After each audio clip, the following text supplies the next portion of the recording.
Hello everyone, a very good morning and welcome to Byjus Exam Prep. Welcome to the daily Hindu news analysis.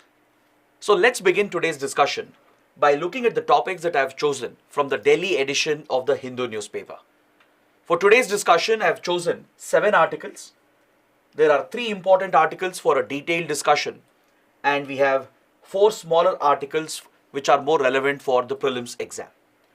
So let's cover all these topics one by one so that you don't have to go back and read the newspaper again.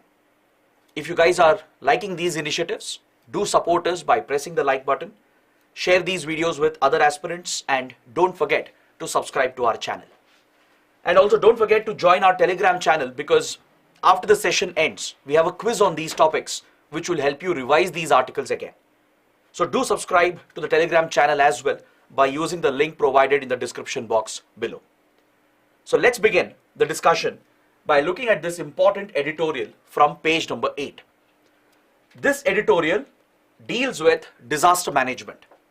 It is specifically dealing with a type of disaster known as GLOF, Glacial Lake Outburst Flood Events. These disasters are increasingly becoming a threat, not just in India but around the world, and hence the risks associated with glaciers deserve more attention. That is the focal point of this editorial. The editorial argues that threats from glaciers have increased and they should be placed in the same risk category as cyclones and earthquakes.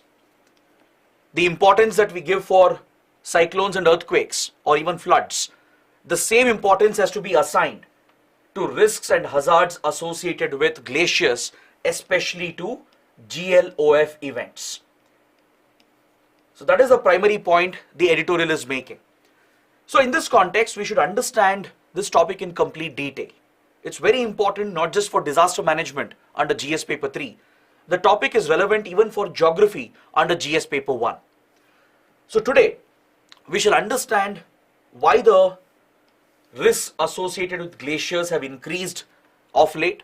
We'll look at some important data brought out through some important reports. We shall understand what is a GLOF event, how does it occur, what is its impact, and we will discuss India's vulnerability to it and how we can manage the disaster better. The editorial is pointing out that the climate crisis that we are going through has accelerated the risk for glaciers around the world. Glaciers today are in a precarious state. They are more vulnerable because glaciers are melting at a faster rate. Global warming induced by anthropogenic activities, that is by man-made or human-induced activities, has increased global temperatures, which is accelerating the melting of glaciers, and this increases the risks, the disaster risk associated with glaciers. Now let us justify this argument with some important data. The World Meteorological Organization, the WMO, recently brought out a report which is titled The Global Climate 2011 to 2020. Essentially, the WMO studied the climate risk of the previous decade and has presented this in the form of a report. In this report, there is a separate mention regarding the state of glacial health around the world. Few important glaciers have been studied by the WMO and its team of experts and scientists, and they have found alarming evidence. The report says that, on an average, world's glaciers have thinned by approximately a meter per year during this decade. That is, on an average, out of the thousands of glaciers we have around the world, the glaciers have reduced in their thickness by 1 meter per year. So that is the rate at which glaciers are retreating. So this obviously increases the risk of floods. It leads to various disaster risk factors, especially the risk of sudden floods where a glacial lake might burst, triggering a GLOF event. And this is not just limited to one part of the world. The study has confirmed that the accelerated melting of glaciers is being seen in many parts of the world, from the Himalayas to Africa to South America to North America. So around the world in glacial hotspots, This alarming development has been noticed in the last 1 decade alone, and hence these findings of the WMO report are quite alarming. It's in this context that the editorial is bringing our attention to the risks associated with glaciers and glacier-related disasters. In fact, in the report, there is a very important mention of 3 important glaciers in Africa. I want you guys to make a note of this. There can even be a prelims question on these lines. The report says that glaciers at the Rwenzori Mountains and Mount Kenya are expected to disappear by 2030, by the end of this decade. And by 2040, the glaciers at Mount Kilimanjaro in Tanzania is expected to disappear as a direct result of global warming. Because see, the rise in global temperature is not allowing the winter snow to accumulate, which eventually would lead to the thickening of the glacier. During the summer months especially, the glaciers are melting at a faster rate than it is being nourished during the winter months, causing the accelerated melting of these glaciers. So some of the glaciers are likely to disappear in the coming decades, and this is the risk factor being highlighted by the report. So as glaciers are melting at a faster rate, it increases the disaster risk associated with GLOF. The report points out that the rapid growth of proglacial lakes is increasing the likelihood of GLOF events. Because see, when a glacier melts at a faster rate, the water accumulates in a glacial lake which would have formed at the foothill of the glacier. At the bottom of the glacier, the water pool would have accumulated, forming a small glacial lake.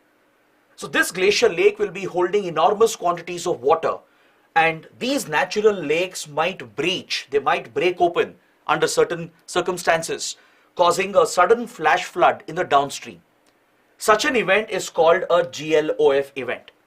India itself has suffered from such events in the recent past. In fact, the report of WMO also makes a mention of one such disaster in the Himalayan region of India. In 2013, Uttarakhand suffered from devastating flash floods. Many of you might remember those images as well. Even sacred pilgrimage centers like Kedarnath, they were devastated by these flash floods. These floods were triggered by a GLOF event. And the WMO report calls this as the decade's worst flooding disaster, which happened in India. Then recently, just a couple of months ago, in October, Sikkim also suffered from a GLOF disaster. At the South Lona Glacial Lake, which was being monitored from several years, the glacial lake burst open and caused a flash flood, leading to the destruction of a dam downstream and loss of life and infrastructure as well. So these events, which trigger flash floods, they have a huge impact on the region. It leads to loss of life, loss of infrastructure, and leads to long-term damage to the affected region. So now that global temperatures are rising further, and by the end of the century, we are expecting to see a rise in temperature of 2.5 to 3 degrees Celsius as well, because the world is not on par to meet the Paris Agreement targets. So given that global temperatures are expected to rise further by the end of the century, these risks are going to increase in the coming decades. So it becomes very important to study and understand GLOF events. As a UPSC aspirant, you should have better knowledge of what is a GLOF event. How does it occur exactly? What are the mechanics involved? The geophysical events involved in it. You should also look at India's vulnerability. What is the risk present in India? So based on that, we can discuss a strategy to counter the risk. So GLOF, as I mentioned, stands for Glacial Lake Outburst Flood. And you can see the event being depicted in this schematic image over here. So using this as a reference, I can explain how does this event occur. You can see here, there is a glacier depicted over here. Glaciers obviously melt naturally over a period of time. But due to accelerated global warming and rise in temperatures, the melting of glaciers also has accelerated. the winter snow doesn't even contribute to the replenishment of the glacier, and in the summer season most of the winter snow melts and the water accumulates in this glacial lake that would have formed at the bottom, at the foothill of that glacier. These glacial lakes, they hold enormous quantities of water, and these natural lakes are not strong enough. Any geophysical event could disturb the lake and breach the lake, causing a flash flood in the downstream area as depicted over here. For example, let's say there is heavy rainfall in the region. In the higher altitudes, let's say there is a cloud burst event which has brought heavy precipitation, causing overflow of the glacial lake. Or there could be a landslide or an avalanche which may be triggered by an earthquake. If you take the Himalayan region, which is very prone to earthquakes, these earthquakes can trigger avalanches and landslides, and all the debris, the rock and snow material that might crash into the glacial lake will push the water out, leading to the breach of the glacial lake, and the water will flood down the stream, causing devastating flash floods that could affect thousands and thousands of people. Infrastructure could get destroyed. There will be severe loss of lives, injuries, destruction of agriculture, damage to environment and biodiversity, which essentially makes this event a major disaster. Now, the writer of the editorial, essentially the editorial team of the Hindu, they're arguing that there is a heightened disaster risk associated with GLOF events. According to the International Center for Integrated Mountain Development, in the Hindu Kush Himalayan range, where India is also located, there is a drastic retreat of glaciers which has been noted in the past decade. Studies have shown that there is a 65% increase in the retreat of glaciers in the Hindu Kush Himalayan ranges. At this rate, several glacial lakes in the Himalayan ranges might even disappear, which means in the coming decades we are going to witness more such flooding incidents. This could also lead to a sharp reduction in freshwater supply, because don't forget, the melting of glaciers provides a perennial source to your freshwater supply in the plain and downstream areas. Now look at the Brahmaputra, the Ganga, and the various rivers that feed the northern Indian plains, right? They are all perennial rivers fed by glaciers. If the melting has accelerated, it will lead to shortage of freshwater supply in the coming decades, because floods also lead to pollution as well, and it reduces the availability of clean potable water, which could affect the availability of freshwater supply. So it can have a cascading effect, a domino effect on various aspects that matter to the well-being of that particular region. So the rise in temperature, which is expected to hit maybe 2.5 to 3 degrees Celsius by the end of the century, could lead to decline of glaciers anywhere in the range of 55 to 75% around the world. So this massive reduction of glaciers will increase the risk of such flash floods, GLOF events, and the other related secondary, tertiary disasters. So that is the reason why the editorial is calling for careful monitoring of the retreating glaciers. We need to step up our early warning forecasting systems. And to do that, we have to assign the same risk category for GLOF disasters, just like we provide utmost priority to earthquakes, cyclones, and other such major disasters. Now, in the case of India, the risk is even higher, because the Himalayas is home to one of the largest glacial lake system in the world. Studies have established that in the Himalayan ranges, we have a total of 25,000 plus glacial lakes that are distributed across 5 major river basins. They actually stretch all the way from Afghanistan and Central Asia towards the Hindu Kush region, where you have the Amu Darya river basin, going all the way till Myanmar, the borders between India, China and Myanmar, where you have the Irrawaddy river basin. In between you have the Indus basin, the Gangetic basin, and the Brahmaputra basin. So across these 5 river basins in the Himalayas, you have more than 25,000 glacial lakes, and the highest concentration is in the Brahmaputra basin.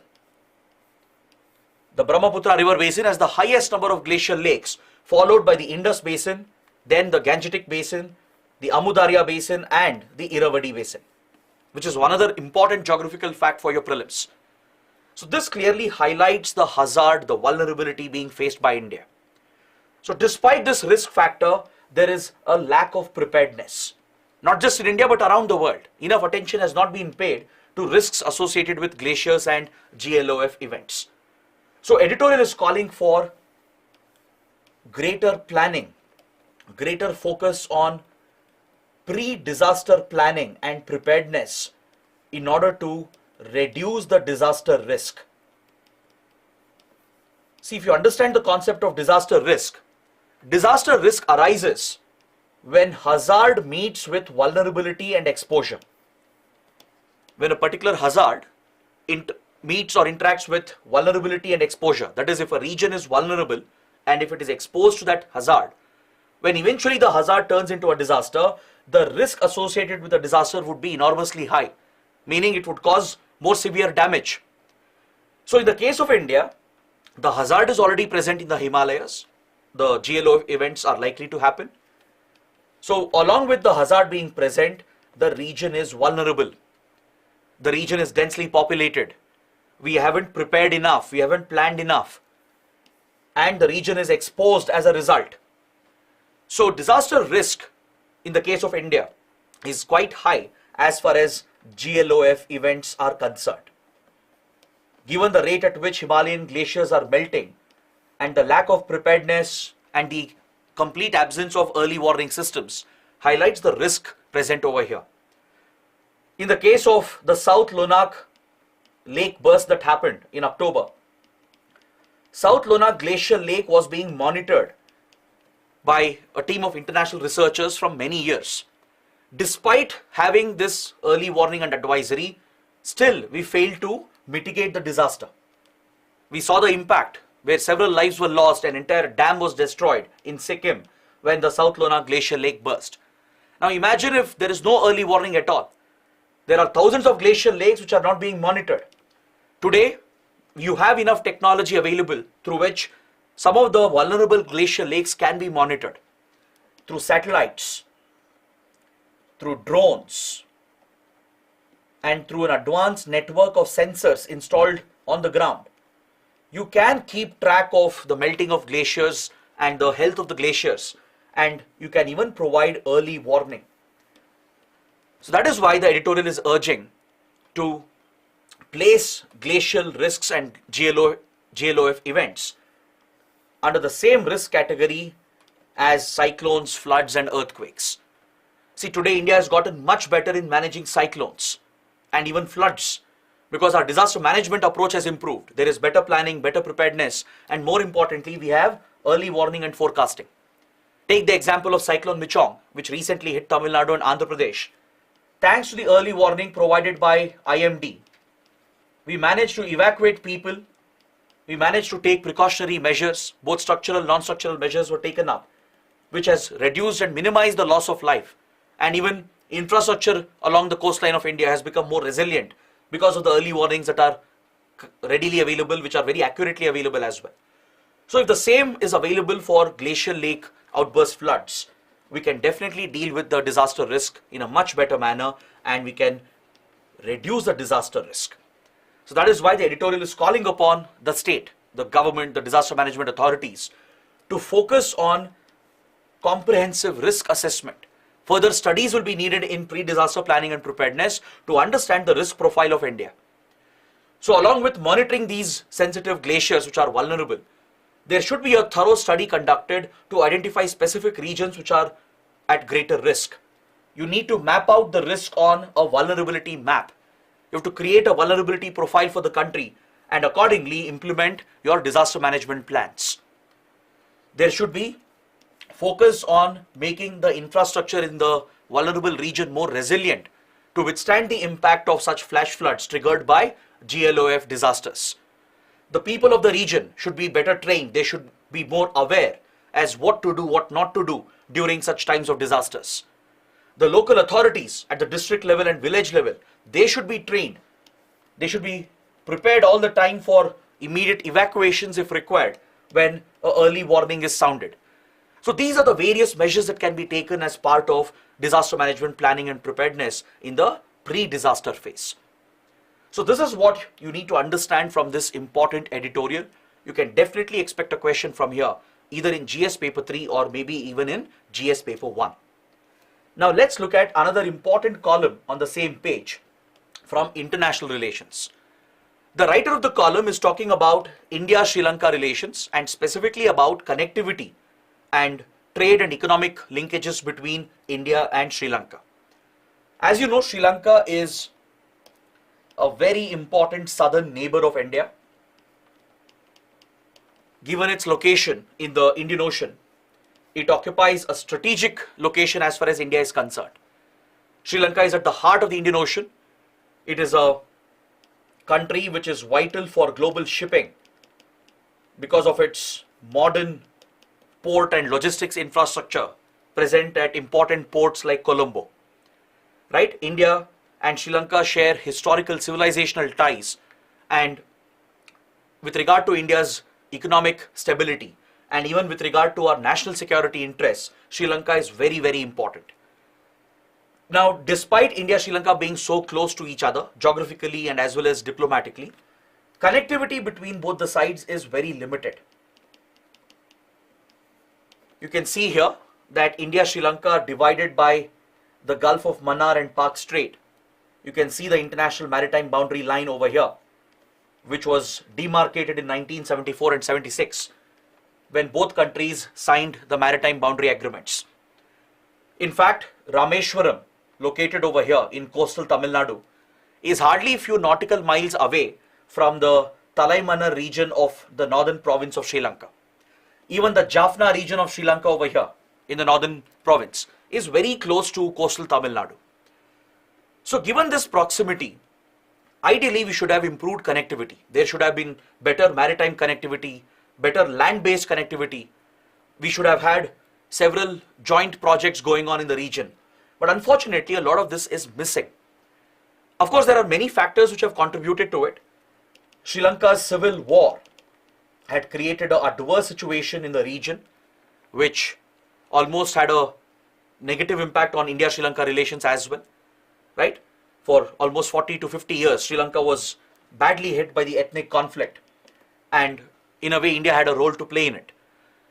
And in general, the complexity in the India-Sri Lanka relations, the hostile elements we have faced in Sri Lanka, it has often derailed the relationship, and hence these connectivity initiatives have not really taken off.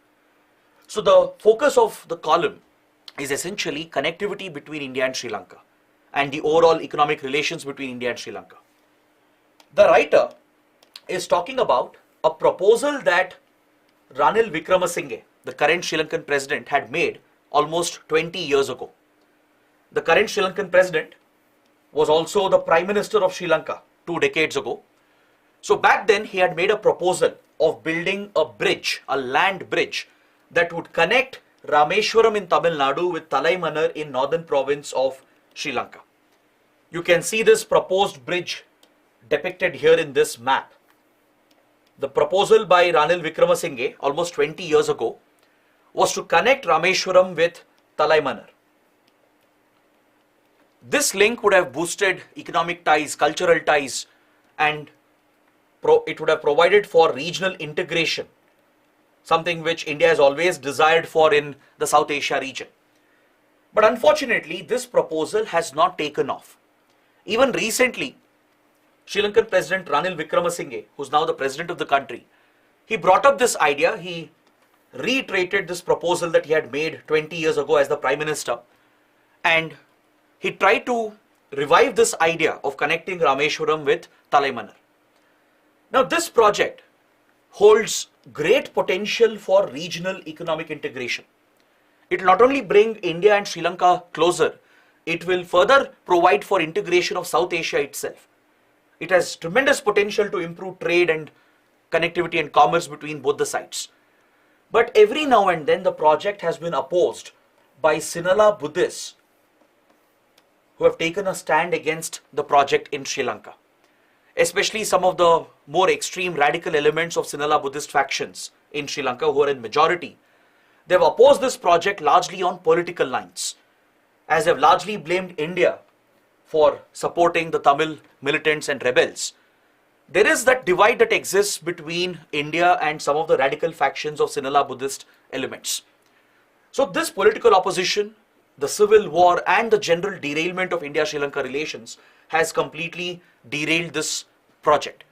In fact, this idea was revived in 2015 by India's Minister for Road Transport and Highways, Mr. Nitin Gadkari. He proposed this idea that Ranil Wickramasinghe had floated in the Lok Sabha. He proposed a bridge project connecting India and Sri Lanka, which would be funded by the Asian Development Bank. But unfortunately, the project couldn't take off due to political opposition and criticism, especially coming from Sri Lanka. The Sri Lankan government was not very excited about the project because of internal political opposition. So there have been many such challenges to the relationship. Even though there is great potential for connectivity, every now and then it has been derailed because of the poor relations, the lack of initiative, and the presence of hostile elements on both the sides. So connectivity between India and Sri Lanka has been compromised on these lines. It's not just this land bridge, even the proposed power grid to connect India and Sri Lanka, where we could transfer electricity, has never really taken off. In fact, back in 1970 itself, the idea was floated to interconnect our power grids, because Sri Lanka has always faced a lot of power shortages, especially in the last couple of years after the economic crisis hit the country. It has been facing severe power shortages, which is further affecting its economic development.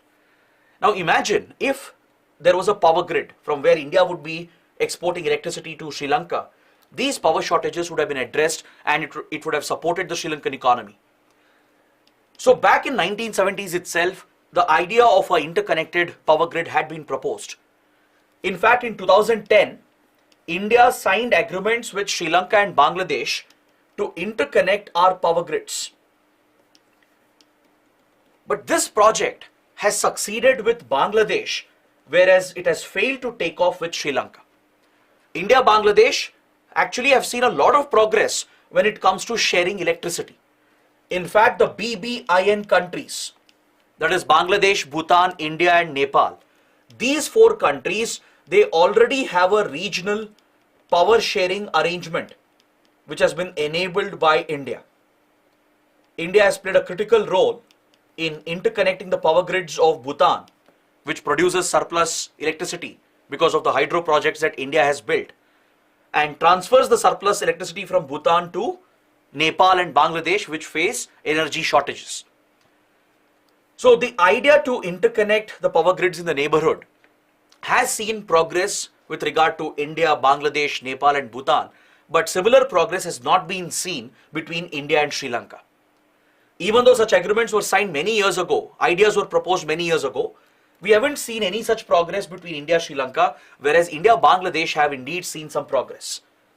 Between India and Sri Lanka, not even a single unit of electricity has been transmitted. Whereas India and Bangladesh recently commissioned the Rampal Maitri power project, which has Indian involvement in it, and India has started sharing electricity with Bangladesh. Right? We are creating this common grid where we take surplus from Bhutan and India and transport this to Bangladesh and Nepal. India is investing in power projects in Bangladesh and bringing electricity from Bangladesh to India and the other countries. But we haven't been able to see any such progress between India and Sri Lanka. So that is the concern the writer is highlighting.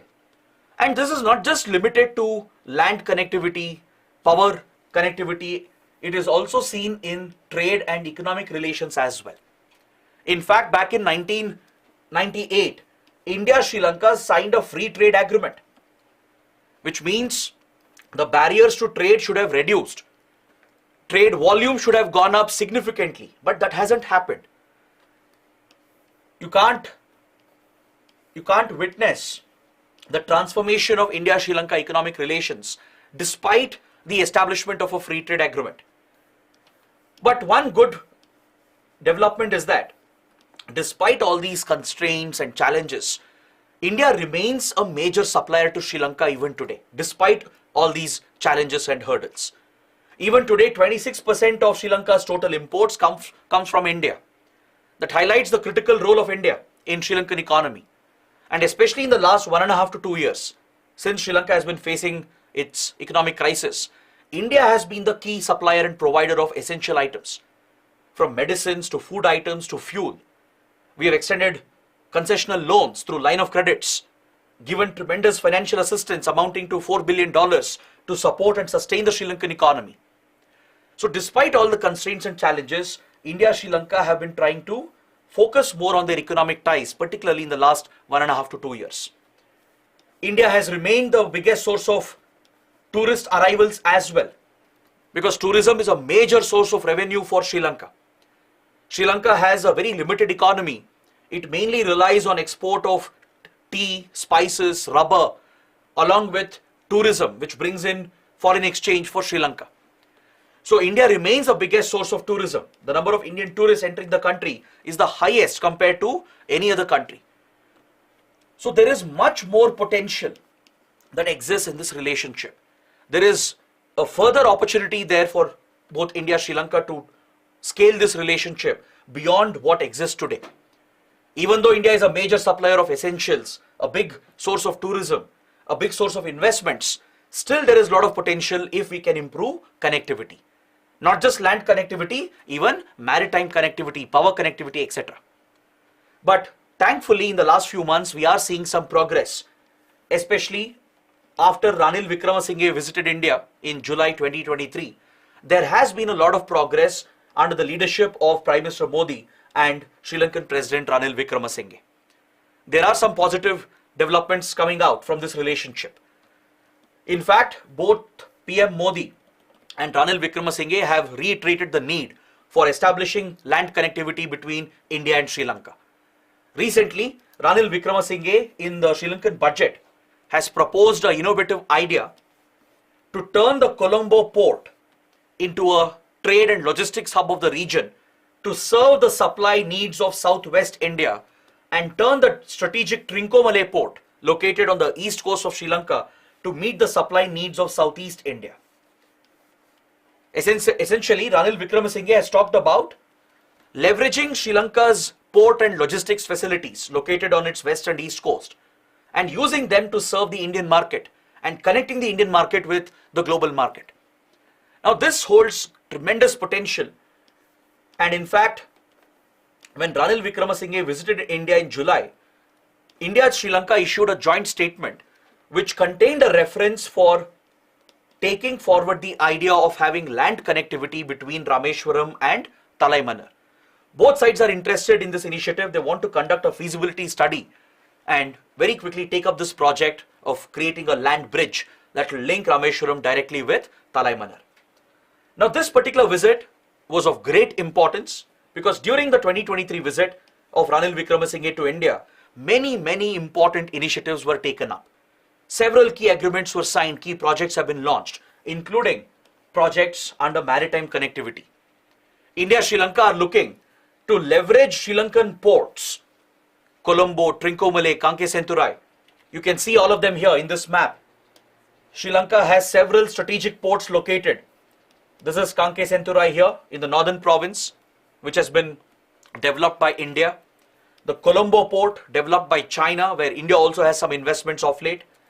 The strategic Trincomalee harbour on the east coast of Sri Lanka, where India has played a role since many years. Then even the Hambantota port that China has developed and leased as part of its Belt and Road Initiative. So Sri Lanka has many such strategic ports which can actually serve Indian interests, which can serve the Indian economy. So the plan between India and Sri Lanka is to boost maritime connectivity and turn Sri Lankan ports into a hub of logistics that serves India's trade requirements.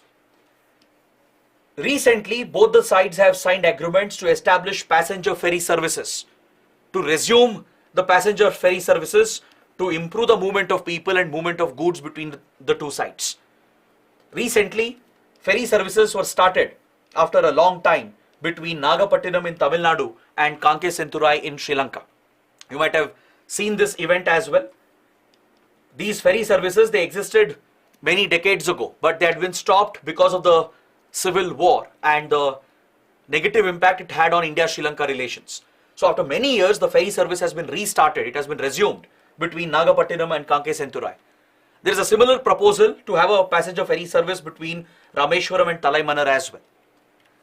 Then both sides have signed an agreement for improving air connectivity to provide better connectivity between Chennai and Colombo, and also between Chennai and other important commercial centers in Sri Lanka like Trincomalee, Batticaloa, then Jaffna and other key locations. This will boost tourism, it will boost trade and people-to-people relations and cultural relations as well. They have signed an agreement for improving energy and power connectivity. India Sri Lanka have signed an agreement to create an interconnected power grid from Madurai to northern province of Sri Lanka. Overground power grid has been proposed to link India and Sri Lanka with the BBIN network. The BBIN power sharing arrangement that we have created will be connected with Sri Lanka for creating a regional power sharing structure in South Asia. Both sides are focusing on the dairy sector as well. Several key institutions from India are setting up a joint venture with Sri Lankan dairy industries to make Sri Lanka self-sufficient in the dairy sector. Apart from this, there is focus on renewable energy. India has taken up major projects in solar and wind sector. These renewable energy projects have been taken up by India's Adani Group. India's Adani Group has won a major renewable energy project towards the northern parts of Sri Lanka between the maritime boundary line to the north of Jaffna region. India's Adani Group is executing a hybrid renewable energy project. Along with that, India's NTPC has won a contract to develop the Sampur solar power project near Trincomalee. India is also investing in LNG infrastructure, and we are focusing on green hydrogen and green ammonia plants as well in Sri Lanka with Indian funds and with Indian technical assistance. Both sides are planning hydrocarbon exploration in the Indian Ocean. Both countries have a large exclusive economic zone, and Sri Lanka especially is struggling to tap its resources found in its EEZ. So India is likely to help Sri Lanka in exploring the fossil fuel potential that exists, the hydrocarbon potential, so that we both can jointly explore the resources present in Sri Lanka's exclusive economic zone. Both countries have signed an economic and technology cooperation agreement where India will be sharing key technologies with Sri Lanka to drive the economic relationship. In fact, the UPI payment gateway is being opened up for Sri Lanka as well. Very soon, traders between both the sides, the importers and exporters, and even tourists will be able to make UPI payments by using the unified payment interface that India has built and the tremendous digital payment infrastructure that India has created. The Indian rupee is also going to be used for settling the trade balance between the two sides. Sri Lanka has accepted to use the Indian rupee for settling the trade balance, which will benefit the traders on both the sides and boost the trade relations. And India is also going to share its digital public infrastructure. The digital platforms that we have created based on Aadhaar, based on linking Aadhaar with bank accounts and mobile phone, right? And how Government of India is delivering public services more efficiently through the digital public infrastructure that has been created. This platform will be extended to Sri Lanka. The technology, the infrastructure will be extended to Sri Lanka to improve the delivery of public services in Sri Lanka as well. So this provides some hope for India-Sri Lanka relationship. The writer says there is a lot more potential to boost the relationship by improving connectivity. So that is why he's urging both the governments to focus on the land bridge connecting Rameshwaram and Talaimanar, along with improving maritime and air connectivity, which is going to boost the overall relationship. So the article is very, very important as it specifically talks about economic relations and connectivity between India and Sri Lanka. So you can expect a mains question on that. Now coming to the next big article, on page number 9, we have an article referring to the massive urban flooding that we recently witnessed in Chennai. when cyclone Michong caused devastation along the east coast of India, Chennai was very badly hit. It resulted in massive coastal urban flooding that submerged the city, resulting in loss of lives, disruption of city infrastructure and life, and it has a huge impact on the people of Chennai as well. And this is not the first time that Chennai is suffering from such urban flooding and coastal flooding. This happens repeatedly. Every time there is a cyclone that hits the east coast of India, Chennai repeatedly suffers from such urban flooding incidents. In fact, in the last 8 years itself, there have been at least 3 major incidents of urban flooding in Chennai. Many of you might remember the 2015 urban floods in Chennai, where a large part of the city was submerged, many lives were lost, there was loss to infrastructure, to economy, there was significant impact on environment and biodiversity as well, turning this into a secondary disaster that hit Chennai quite severely. So recently, the government of India has approved the first urban flood mitigation fund to tackle urban floods in Chennai. We discussed this yesterday as well. Yesterday in the Hindu analysis, I mentioned how Prime Minister Modi has approved the first mitigation fund in India for urban flood mitigation in Chennai, because Chennai has been repeatedly hit by such incidents of urban flooding. So this is where we need to examine the causes of such urban floods. What makes Chennai so vulnerable? In fact, it's not just Chennai in India. There are many other cities as well which frequently witness urban flooding, be it Mumbai and even landlocked cities, Bengaluru, Srinagar, New Delhi. Recently, you might remember the Yamuna floods in New Delhi.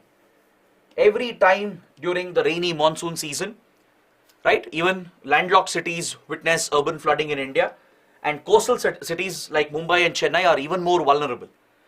Now, the primary reason why these flooding incidents occur repeatedly is because the natural drainage network that exists, it has been largely destroyed due to large-scale unplanned urbanization. It is urbanization which is at fault. The lack of urban planning, the lack of disaster planning and preparedness while building a city is what makes our cities more vulnerable for such flooding incidents. In cities like Chennai, there is an extensive natural drainage network formed by various canals, rivers, wetlands, etc. You might have heard about the Adyar River and the various canals that are part of this network. There are several important wetlands as well along the coastline, while these rivers, when they drain into Bay of Bengal, right, they act like a sponge which absorb the excess water, especially during flooding incidents. These natural aquifers, these natural buffers that are present, the wetland ecosystems, the rivers and canals, they all act as a sponge or a natural buffer that protects a city against such severe flooding. But due to large-scale rampant urbanization, due to lack of planning, due to rampant encroachment, we have destroyed these water channels. There are residential colonies that have come up on riverbeds. Canals have been blocked with urban sewage and waste that has been unscientifically disposed. Waste disposal, encroachment of the catchment areas and drainage basin, destruction of wetlands. You have apartments, malls, shopping complexes which have come up in these important catchment areas that blocks the flow of water essentially. So these reasons associated with urbanization and poor urban planning is primarily responsible for these large-scale urban floods. So Chennai is a classic example of urban mismanagement and poor urban governance. So that is the reason why the focus has to be on mitigation. With better planning and preparedness, with better urban planning, we can definitely mitigate such flooding incidents. See, we can't control cyclones. It's beyond human control. Every year, east coast of India will be hit by multiple cyclones and some of them will affect Chennai. but urban flooding can be mitigated. If not entirely prevented, the urban coastal flooding can be mitigated if the natural reservoirs, the drainage channels are restored back to their health. So we need to clear the illegal encroachments, manage the urban waste in a scientific manner, ensure that the channels are not blocked, because these are your natural buffers which are acting like a sponge that absorb any excess water that comes in during rainy season and the flood season. Is that clear? So all it requires is better urban planning, better urban governance, which should be integrated with disaster management planning. So that is something we understand from this important column. So this completes my detailed discussion of the 3 big articles in today's newspaper. Now let's head towards the prelim section and take a quick look at the smaller articles in the newspaper. On the front page, we have an important article related to Indian economy. The Monetary Policy Committee of the RBI has come out with the latest monetary policy update. The MPC has decided to retain repo rate at 6.5%, and it has raised the GDP growth forecast for the country. The GDP growth forecast for the next fiscal, for the 23-24 cycle, has been increased by 0.5% because RBI sees better prospects in the coming months, in the coming few quarters. So the GDP growth projection has been pushed up from 6.5 to 7%, and repo rate has been retained at 6.5% since the last few cycles. So what should you understand from this article? You need to understand what is Monetary Policy Committee, what is its composition, what is its role, and you should know what is repo rate. These are 2 important facts for your prelims. The Monetary Policy Committee is responsible for managing the monetary policy of the country, meaning it manages liquidity. So by managing liquidity, it deals with inflation, it deals with growth. I hope you know that growth and inflation are usually contradictory to each other. If you try to push growth by introducing more liquidity in the economy, it could lead to an inflationary situation because of excess money supply. And vice versa is also true. If you try to curb inflation by sucking liquidity from the markets, it will hamper growth. Right? So that is the connection that exists between inflation and growth. So striking this balance is the responsibility of Monetary Policy Committee of the RBI, which manages the monetary policy of the country. Essentially, it manages liquidity through various tools, monetary policy tools that are available. One of the most important monetary policy tools, the primary monetary policy tool, is the repo rate. It's the primary rate which is altered by the Monetary Policy Committee to manage liquidity in the economy. Is that clear?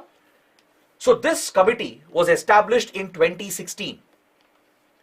Prior to that, repo rate was fixed only by the RBI itself. The RBI governor had tremendous powers over monetary policy of the country. Now this has been vested with the Monetary Policy Committee that was constituted in 2016 by amending the RBI Act through the Finance Act of 2016. So this committee consists of 6 members. Previously, the repo rate, the monetary policy was decided just by the governor in consultation with deputy governors of RBI. So RBI had full autonomy over monetary policy. Now this authority responsibility has been shared with the government in a way, because the Monetary Policy Committee consists of the RBI governor as the chairperson, along with RBI deputy governor in charge of monetary policy and one senior official nominated by the RBI board. So these are the RBI representatives. Apart from these 3 members, there are other 3 members who represent the government of India. The Finance Ministry appoints 3 expert members to the Monetary Policy Committee. Is that clear? So it is this committee which determines the monetary policy to manage liquidity and to tackle inflation. So through this amendment, the inflation target has been set at 4% with a range of plus or minus 2%. This is the range within which inflation has to be kept by the Monetary Policy Committee. Ideal rate of inflation is around 4%. That is the target. But plus or minus 2%, which means the range is between 2% to 6%. This is acceptable. This is an acceptable range for inflation in the country. So the MPC has a task to maintain inflation within this range, with the ideal target of 4% inflation with a maximum deviation of plus or minus 2%. So this is the primary role of the Monetary Policy Committee. Now coming to repo rate. Repo rate is the primary rate the MPC uses to control liquidity in the markets, to manage inflation levels. It is essentially the rate at which the central bank is lending money to commercial banks in the country. Just like you borrow a loan from a bank and pay an interest on it, similarly banks are borrowing from the RBI and they pay an interest rate to the RBI. So this interest rate is nothing but your repo rate, the repurchase option rate. So by altering the repo rate, the RBI can control liquidity supply. How? Now let's say there is an inflationary situation and RBI wants to control the inflation and bring it under the target. So it has to absorb the liquidity. It has to suck out money supply. So all that RBI has to do, it has to increase the repo rate. The Monetary Policy Committee will increase the repo rate by few basis points, which means the borrowing cost for commercial banks increases. Commercial banks have to pay more to the RBI to borrow money. So as the borrowing cost goes up, automatically money supply gets curbed. This will be passed down by the banks to the customers eventually, right? So loans, the interest rate on it will increase, reducing borrowing in the economy, and the money supply gets sucked out, and it helps RBI to maintain this control over liquidity, thus managing inflation. And the exact opposite is done in order to push growth. When growth has to be promoted, you have to introduce more money supply. You have to make loans more cheaper. So repo rate will be reduced. Repo rate will be reduced by the central bank, by the Monetary Policy Committee, which makes it easier for commercial banks to borrow more from the RBI at cheaper rates and lend more money to the people, to the customers, which automatically drives growth in the economy. So that is the relationship that exists, and that is the basic concept you need to understand. Next, on page number 11, we have a mention of private members bill. In the Rajya Sabha on Friday, a MP has pushed a private members bill calling for a constitutional amendment which seeks the state assemblies to be vested with the power to remove governors. As you know, the office of the governor has been controversial, where various state governments have complained that governors are acting like agents of the center, right? So this private member, this MP in Rajya Sabha, proposed a bill which pushed for a constitutional amendment that would empower the state assemblies to remove governor from their office if required. Of course, it hasn't got enough support. The bill is going to fail as well. But you need to understand what is a private member's bill. It's an important topic under polity. See, in the parliament, two types of bills can be introduced. There is the government bill or the public bill, which is basically introduced by a government minister. Public bill or government bill. When it comes to lawmaking in the parliament, the primary responsibility and authority lies with the executive, the government, to push legislation into the parliament. So the bills which are introduced by the government, by government ministers, who are part of the Council of Ministers, those are your regular government bills or public bills. They have a greater chance of being passed, obviously, because the ruling party will have enough numbers in the parliament. These are the bills which turn into acts. But however, non-ministers who are MPs in either house of the parliament can also introduce bills. They could be either from ruling party or from the opposition.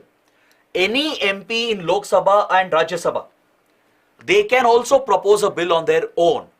So when they do it privately, it's called a private member's bill. Is that clear?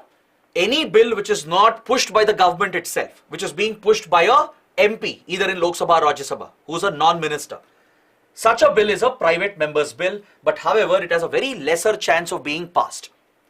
Is that clear? Now, there are few conditions for a private member's bill to be introduced. For example, it is introduced only on Fridays. That's why yesterday this bill was introduced. It is introduced only on Fridays, and each MP can introduce 3 bills per session, not more than that. Each MP has the right to introduce no more than 3 bills in each session.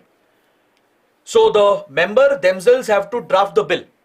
Since it's a private bill, the MP, concerned MP, has to do all the work, draft the bill, and the procedure as prescribed by the rules of Lok Sabha, Rajya Sabha has to be followed for introducing the bill. At least 1 month's notice has to be given. The draft of the bill has to be submitted to the Secretariat. So the Secretariat officials, they will examine whether the bill matches the constitutional legal requirements, and then the bill is considered for being introduced in the Parliament. If the bill manages to get support, then yes, it can be adopted into a law. It can become an act. But however, since it may not have the support of the government, there is a very less chance of private members' bill being passed. Is that clear? Now I'll give you a small assignment. Can you tell me whether any private member bill has been passed by the Parliament and has it become an act? Yes or no? And if yes, are there any examples that you can mention? Please let me know in the comments below. Has any private member bill been adopted in India? Has any private member bill become a law? Please give examples if yes. If no, please mention that in the comments. Alright.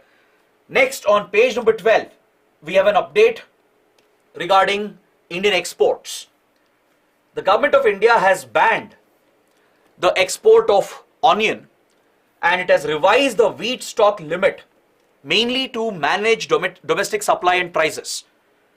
There is a shortage of onions in the domestic market. There is a shortage of wheat, especially wheat is being hoarded by several suppliers, which has led to an artificial increase in wheat prices.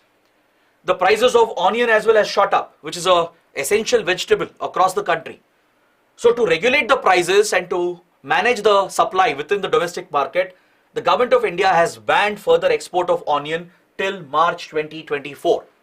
These orders have been issued by the DGFT, the Directorate General of Foreign Trade, has placed a ban from December till March on any further export of onions from the Indian market, right? Because if exports continue, it will create a further shortage in the domestic market, leading to further increase in onion prices. Similarly, to curb the hoarding of wheat and to moderate wheat prices, the stock limit that can be maintained by the wholesale suppliers and other middlemen has been curbed. The wheat stock limit has been curbed by the Food Ministry, mainly to manage the supplies in the domestic market and to tamper the prices and to bring down the prices essentially. Is that clear? So this is a classic market intervention by the government when it comes to food commodities. So that is something you should be familiar with.